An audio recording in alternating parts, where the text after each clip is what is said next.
Morena. It's a bit dizzy. It's Friday morning. It's like 7:30ish. Check the weather, and it looks like it's a good day ahead. Actually, what I wanted to do was I wanted to acknowledge you. If you're watching this, I've been seeing some of my videos have a number of views. One even had a comment recently, so I just want to acknowledge you if you're watching. I appreciate you, and maybe I should reintroduce myself. So, my name is Nathan Ahirua Matthew Piahana, and I'm a Māori guy from New Zealand, Aotearoa, New Zealand. You may have heard of our country. We are a small country, but we are mighty. We are not Australian. We may be close to Australia, but we're not Australian. You may have heard of one of our national teams, the All Blacks, in rugby, kind of a big deal. And you may have seen our beautiful landscapes and the Lord of the Rings trilogy. Hoi anō. Anyway, welcome to my 10-year quest, I guess you would call it. My 10-year quest, and today is day 55. It's a Friday morning, going for my usual morning walk from my parents' house to my fiance's. So I figured we'll just have a little korero. One thing I try to do is I try to start the day off with gratitude. And man, I'm actually grateful for a lot of things. I'm just adjusting something. I have a problem with my pants keep dropping. Maybe because the size is different. Who knows? Anyway, back to what I was saying. Start my day off with gratitude. Did my morning exercises. Haven't done journal. Haven't read. It's a bit late.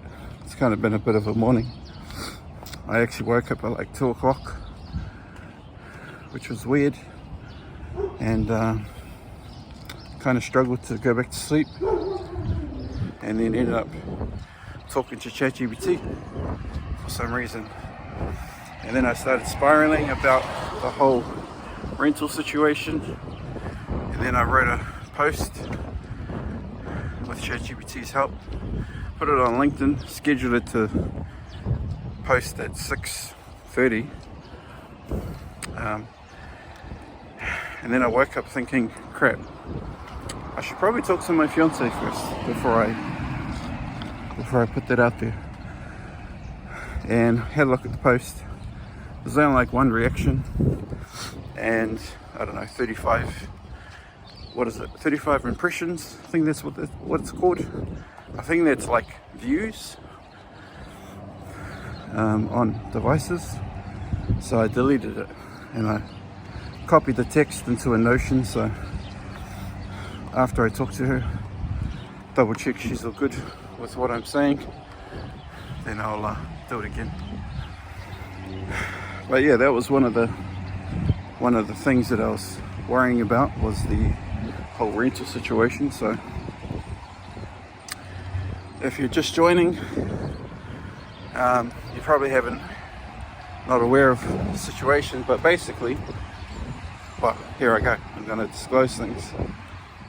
In a nutshell, we're moving, and we've kind of encountered a bit of a hiccup with getting connected. We move in next week, so got a bit of an issue I need to need to kind of navigate my way through. What else? Oh, another thing. Yesterday, I did a couple of te reo lessons. Just waiting for the light, so when it goes, I'll cross. We did a couple of te reo lessons. I did 3, and I learned something about my name, which I didn't know before. Actually, I'll put this down. As I was saying, I learned something about my name at a te reo lesson. Basically, for context, the kaiako teacher, his name's Te Rongopai, good dude, he shared this PowerPoint presentation, and it was basically a guide to help you write a mihi, which is like a formal speech, formal acknowledgement, and it's very good. It's was it like 30 to 40 slides, step by step. There's like, I think there's 8 steps. I would try to say them, but I don't remember. It starts with the tauparapa, which he explained as like setting the scene or clearing the air. And then what's next? I think the next one is mihi ki te atua, so acknowledgement to God. And then there's acknowledgement to the group, and then the dead, and a bunch of other ones. So anyway, one of them, I think it was step 4 or step 5, it was acknowledgement to, the kingitanga, so the current Māori king or queen. And in there was a word, and I recognized the word because it was my second name, one of my middle names, Ahurewa. And I said to him, oh, what does this part mean? Because this is my middle name. And he goes, oh, cheer bro, you've got quite a, what did he say? What was the word? He said, you've got a lot of mana in your name. He said, Ahurewa, from what he understands, in the Waikato region, because the king and now queen, Ngā Waitehono Pai Māori, being from Tainui or Waikato, Ahurewa means the throne. That's what he said. I was like, whoa. He goes, yeah. So it was like something Ahurewa tapu, and it was basically sacred throne, was what it was saying. The person sitting upon the sacred throne. And I was like, whoa, that's powerful. I said, I don't even know if my dad knows that. I haven't talked to my dad about it actually, but yeah, I have a feeling he doesn't know.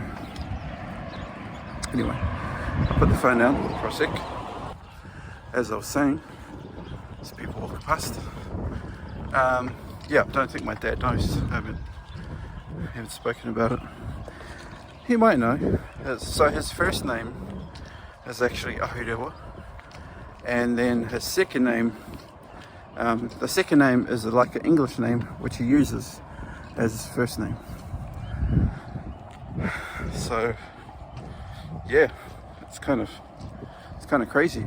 And then one of the first thoughts that I had is, because my personality type is an INFJ, which is advocate, by the way, for those of you who don't know. INFJ is a, how do I explain it, MBTI label test. It stands for Myers-Briggs type indicator. So 2 people, somebody Myers, somebody Briggs, did a study and narrowed down personalities into 4x4 or 16 different types. And mine is a advocate. INFJ. One sec. As I was saying, INFJ. I stands for introverted, N stands for intuition, F stands for feeling, J stands for judged. So yeah, basically, because there's 4 different letters, 4 different modalities, there's kind of 2 extremes, as you're aware: introverted, extroverted. And then there's intuition, feeling, judging. I can't remember the other ones, but maybe you get the point. So anyway, advocate. What it says for an advocate is that there's like famous advocates, both in the real world and in fiction. And some of the famous advocates that I closely identify with, resonate with, is Martin Luther King, Nelson Mandela, Mother Teresa, and then Morgan Freeman. And then from the fictional side, from Fantasyland, you've got Aragorn, Jon Snow, Michael Scofield, and who was the last one? Shit. I'm sure there was another one. Anyway, those are sort of the main ones. And then when I was doing some research, when they said the word throne, I thought, oh, kingly, like, you know, like Aragorn, like Jon Snow, who kind of the unwanted, they didn't want to be the king, and they became the king. They were like the chosen one. And then I thought of Neo. I was like, I've always thought that I was a chosen one, and this kind of solidified it. And then I basically did this thought experiment, had a conversation with ChatGPT and plugged in all of my information, my full name, date of birth, personality type, life path number, and I said, bro, what does this all mean? Tell me. I'm also a type 3 achiever, by the way. That's like an Enneagram. What it basically said to me, which I'll probably write a post about today, was that I am the chosen one, and I have a deep spiritual purpose to lead, to guide, and to help others. And then I got a message as well, a DM on LinkedIn from somebody that I met, and she basically she asked if I would be interested in coaching her, and I was like, if I'd be interested in a client for coaching, and I was like, what? Where did this come from? I didn't even say. And I'm like, man, this must be a sign, a weird coincidence. And I haven't got back to it yet, but I will. But yeah, just kind of, yeah, I've got a lot on my head, actually. More than I could probably distill down in this walk. Anyway, I'm kind of like halfway home, so I'm going to stop talking. I'm going to start watching the video for today 2 times, then my voice note, and then I will do the post by 9, because I have a 9:30 call with the university. So I'm going to do that. Anyway, signing out. If you're still watching, thank you, appreciate you, and I'll see you later. Yo, going to shop. Countdown.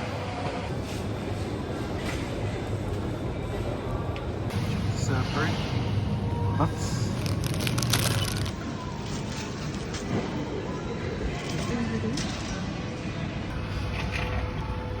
That's $100 here.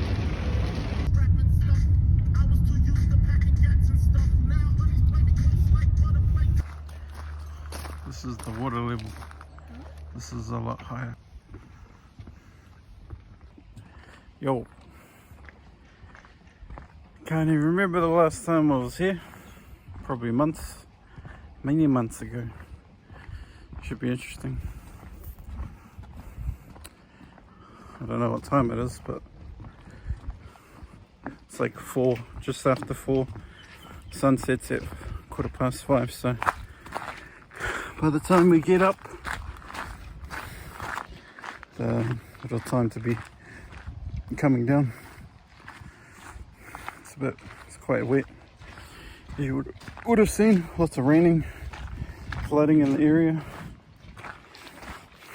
So yeah, see how we go. This is the entrance. Right is the long, short way, but steep. Left is the easier way. That's where we're going. This is the quarry part. This is if you continue walking down the left. The seating area. Over here, see a little waterfall. And here we go.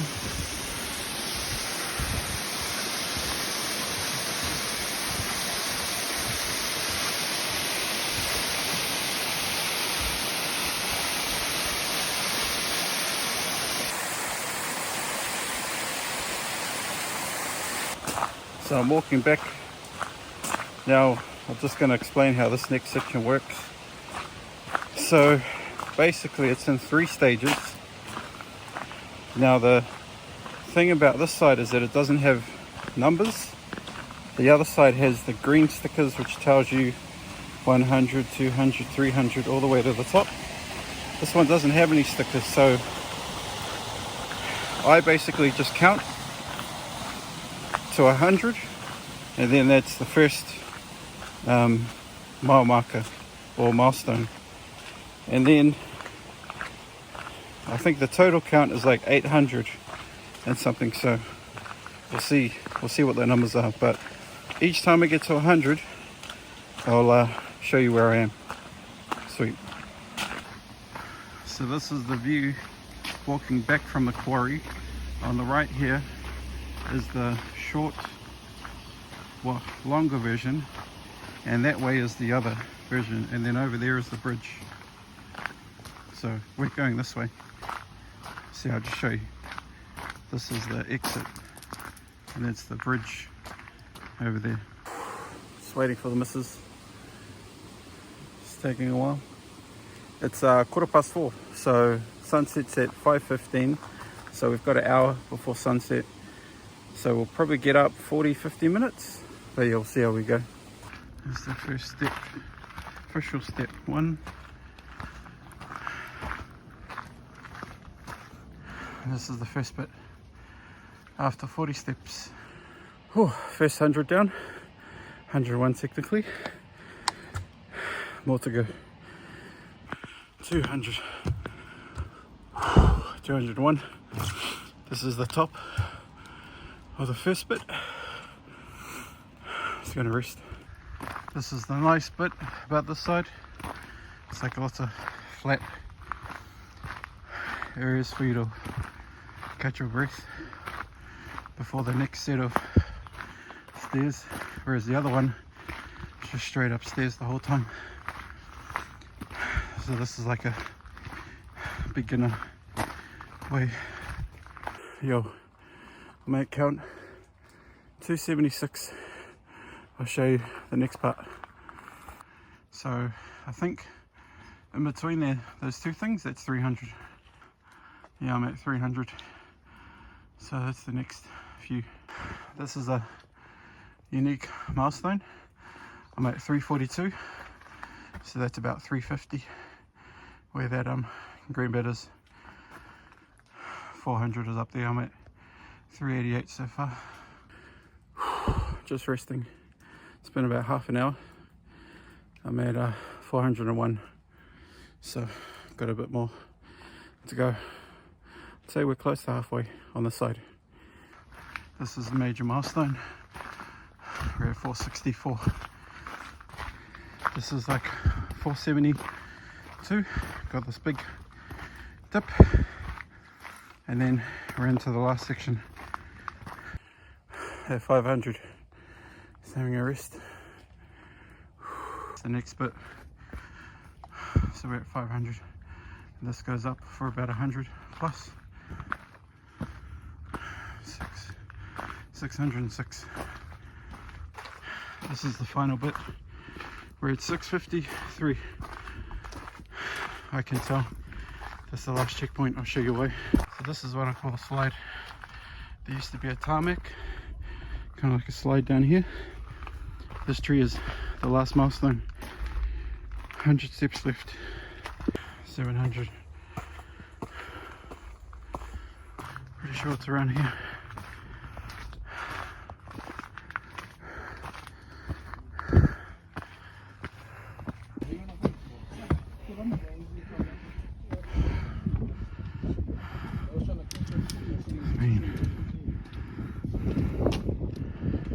Now we're going down the other side, and there's water. Luckily, I brought my boots. Do not come here if you do not have good footwear when it's wet, because this is what you have to walk through. You know, the funny bit is that we haven't even got to the stairs yet. So this is still the bush area at the top, which starts around 800. So we have 800 stairs to go. I'll show you. Here we come to the first set of stairs. See, that's 800. See, the mist is taken off.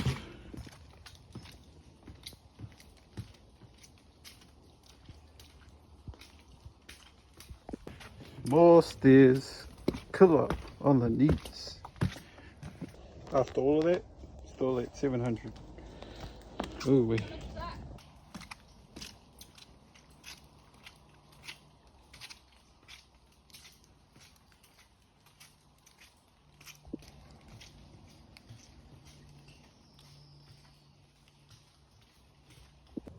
$600. 6 more to go. I just hit a milestone. My watch just went off. 10,000 steps.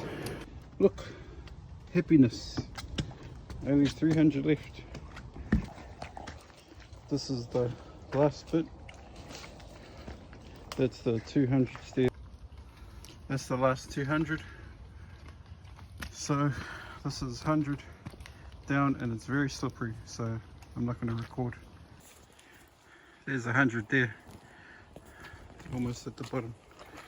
It's been an hour 20. It's pretty dark, so just using the light to help me.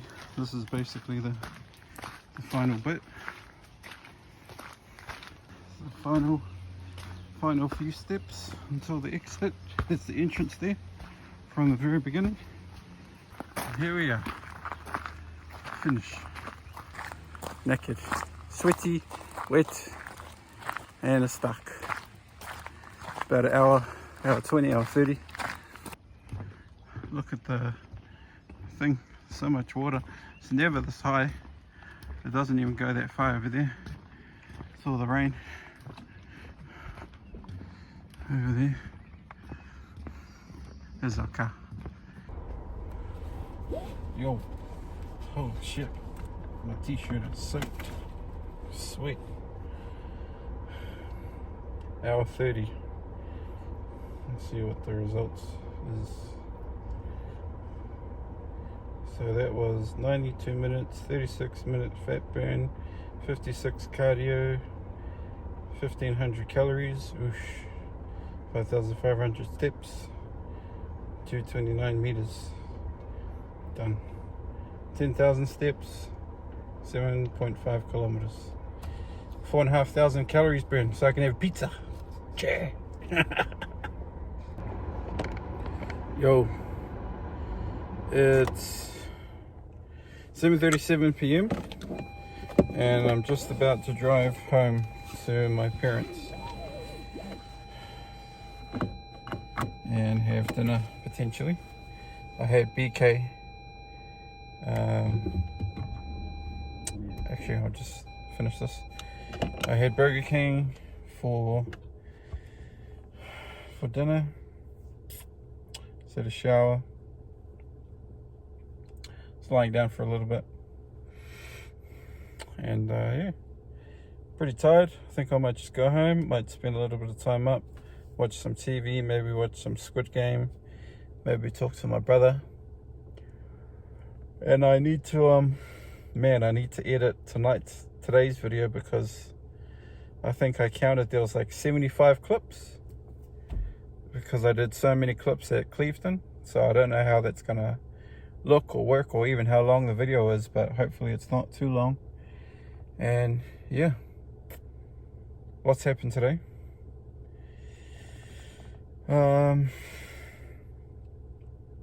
So this morning I tried something. I had this idea that I want to acknowledge people that are watching, because I've noticed that some of my videos are getting views, and I think I had my first comment yesterday, or the day before yesterday, from like a weird username, bottle of water or something, and they said, "Oh, I love this, just walking and talking." So if you're watching, thank you, appreciate you so much, it means a lot. And yeah, if anyone's watching, if anyone's been able to watch and kind of stay through all of the, like, I don't know, all of the mess, like, I appreciate you more than you probably know. This is a hard journey. It's a very hard journey. It's kind of hard enough as it is to, like, just live and exist and go through the trials and the tribulations that, you know, we go through every day. But it's kind of even harder to, like, figure out what to put on camera and what not to put on camera. And I still don't really have a system that I'm really happy with. I still have days where I don't want to do this, but then it's like, no, I've made a promise, I have to keep that promise. So it's only day whatever it is, 55, you know, got so many more, you know, it's not even a year. It's barely 2 months. So, and then it's like, don't think about the big picture, just focus on one day at a time, one step at a time, one piece at a time, one thing at a time. So right now the focus is basically moving in. We move in next week, so the focus is on, like, utilities, connections, making sure that we have a list of things to buy, figuring out when we're going to buy those things, getting, like, finances sorted, and all of this, lots of mini things. But the big overarching thing is, like, moving. And then once we've moved, it'll be settling in. And then once we've settled in, it'll be something else. That's just life. So if you're going through anything tough, I just want you to know that it's okay. It's meant to be tough. And if you're anything like me, you've probably been through much worse. Whatever you're going through, that's not to discredit or disqualify or invalidate whatever it is that you're feeling, or even I'm feeling sometimes, but yeah, you'll be right. We'll be right. We'll get through. Anyway, I'm gonna go home. So I'm gonna sign out, and I'll see you tomorrow. Good night. Actually, I just thought of something. So one thing that you might notice, I don't know if you'll notice, but I'm not listening to the radio right now. And the reason I don't do that is because I'm trying to wean myself off distractions. So I find the radio to be quite distracting. One, half the time it's just nonsense. It's literally just people talking shit half the time. And then maybe the other half, it's like actual songs. And then half of those times it's like songs that you actually like. So yes, you could create a playlist and you could just listen to music You know, I'm not saying that's a bad thing, but for me personally, I've been so conscious about the content that I'm consuming. That includes everything. That includes everything that I watch and everything that I listen to. And when you think about it, I think it was in The Compound Effect where Darren Hardy talks about, like, the cheapest university that we all go to is the university of our car. We can literally listen to podcasts. We can listen to classes. We can listen to educational content and material while we're driving for free. Like, that's an insane thing to think about. And half the time, what are we doing? We're listening to rubbish. We're listening to the news. We're listening to the radio. You know, think about the commute that you might do to work. Maybe you drive half an hour to work. That half an hour, you could be listening to a podcast that is programming your mind with positive beliefs, a strong mindset, discipline. You could be listening to a book. Like, there's so many more productive things that we could be doing with our time. And that's not to say that you can't just relax and listen to some music once in a while, but it's just being mindful about what we consume. Not only just like food, but what we consume, what we listen to, and what we watch. So that's one thing that I'll be focusing on. Operation Hero Cave will be in effect when we get to our new place. I will create a man cave in my office, and I've talked to my fiance. I have this idea of having like pictures or photos with my online mentors and like famous quotes, so that I can look at them for inspiration and draw from them as I'm doing mahi, you know, as I'm working or doing something. And I want to set my space up for success. I don't want any distractions, one thing at a time. I want it to be tidy. I want to have my workout stuff in there, so in between mahi I can do, you know, push-ups and do little bits and pieces inside. So it's like a gym / standing office productivity space. It's not for entertainment, it's not for relaxation, it's for work. That's kind of the idea that I've got. So anyway, I better stop talking and focus on driving. And yeah, I'm almost home. I'm about 2 minutes away, so coming to a red light. When I stop, I will stop the recording. See you tomorrow.